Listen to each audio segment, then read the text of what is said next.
Le procès de Sean Diddy, autrefois appelé P. Diddy, a débuté le 12 mai 2025 et son ex-compagne appelée Cassie Ventura a témoigné en tant que principale plaignante, détaillant des allégations graves d'abus physiques, sexuels et psychologiques sur une période de plusieurs années, au point où la famille de Sean Diddy, principalement ses filles, ses jumelles, ont décidé de quitter l'audience pour s'en aller parce que les révélations étaient troublantes.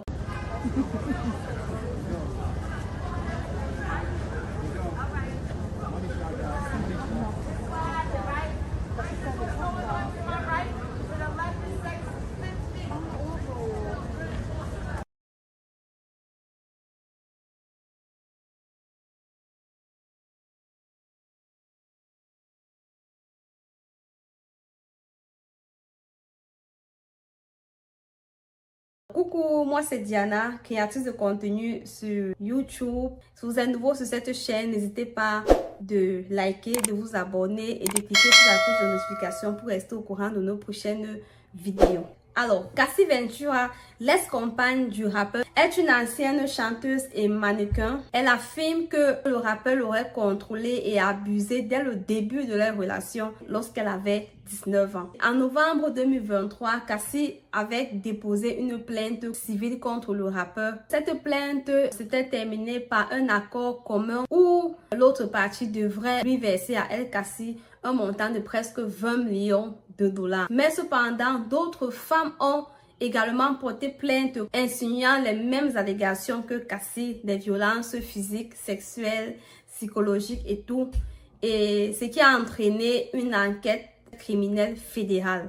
Et l'arrestation de Sean Diddy l'année passée en 2024 et quelques mois plus tard, le 12 mai, qui marque l'ouverture de son procès pour son ex-compagne, a témoigné avec des preuves accablantes.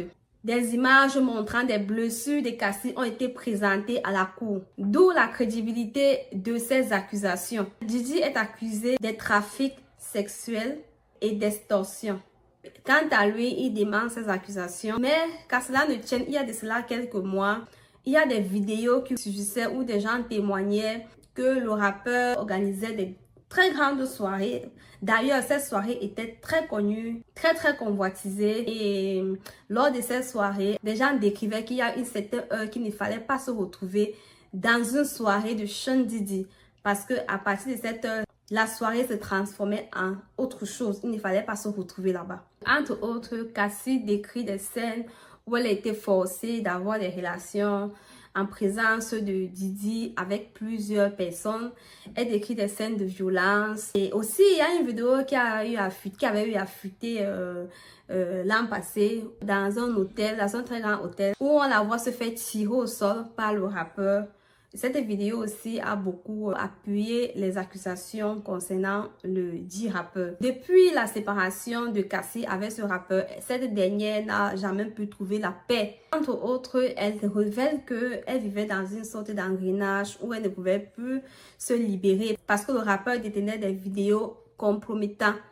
Elle avait peur que ces vidéos se retrouvent sur la place publique. Depuis sa séparation avec le rappeur Cassie, elle est tourmentée, elle n'arrive pas à retrouver une vie normale, au point où elle avait essayé de se suicider et avait été sauvée par son mari, d'où elle avait été admise en cure de désintoxication en début 2023. Entre-temps, l'avocat de Diddy soutient que Cassie n'avait pas été forcée et que tout avait été fait d'un commun accord. L'avocat de Sean Diddy soutient qu'il est un adepte du libertinage. Il a des appétits et des plaisirs avec des adultes consentants.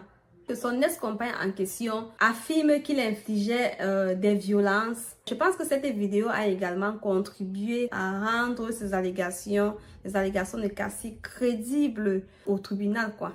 Et elle aurait suivi ça pratiquement pendant 11 ans de relation avec le rappeur. Le procès, il continue son cours et il semble que Sean Diddy risquerait une condamnation à vie.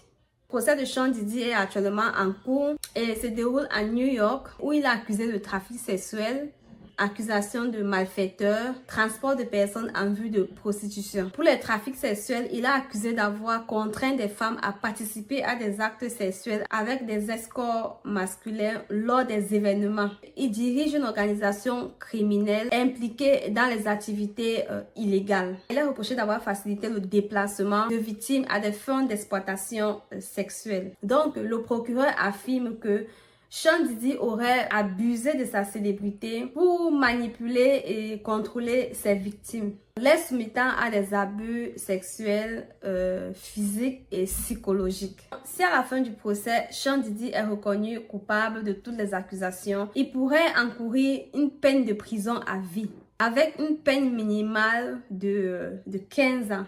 Le procès devrait durer entre 8 et 10 semaines et l'ex-compagne de Sean Diddy, Cassie Ventura, est la principale victime. Donc, elle détaille des années d'abus, y compris des violences physiques, des violences sexuelles et psychologiques et des menaces de diffusion de vidéos compromettantes. Ventura insiste sur la manipulation dont elle a été victime. On September 16th, 2024, music mogul Sean Diddy Combs was arrested in New York City and charged with racketeering, trafficking by force, fraud, or coercion, and transportation to engage in relations for money. Prosecutors allege Diddy ran a criminal enterprise involving forced labor, kidnapping, and bribery. At the center of it all are so-called freak-offs, orchestrated erotic activities where Diddy allegedly directed men and women in X-rated performances. Many were said to be unknowingly filmed and blackmailed. Purportedly, victims, some underage, were controlled using threats, violence, narcotics, and money. Raids on Diddy's homes uncovered videos, firearms, and curiously, over 1,000 bottles of baby oil and lubricant. Combs denies all charges, but if convicted, faces up to life in prison. We are committed to bringing justice to everyone who's been victimized by the defendant. I hit rock bottom. Bref, le procès continue son cours et devrait durer entre 8 et 10 semaines que la vérité triomphe. Alors, merci de me suivre et on se dit à une prochaine vidéo.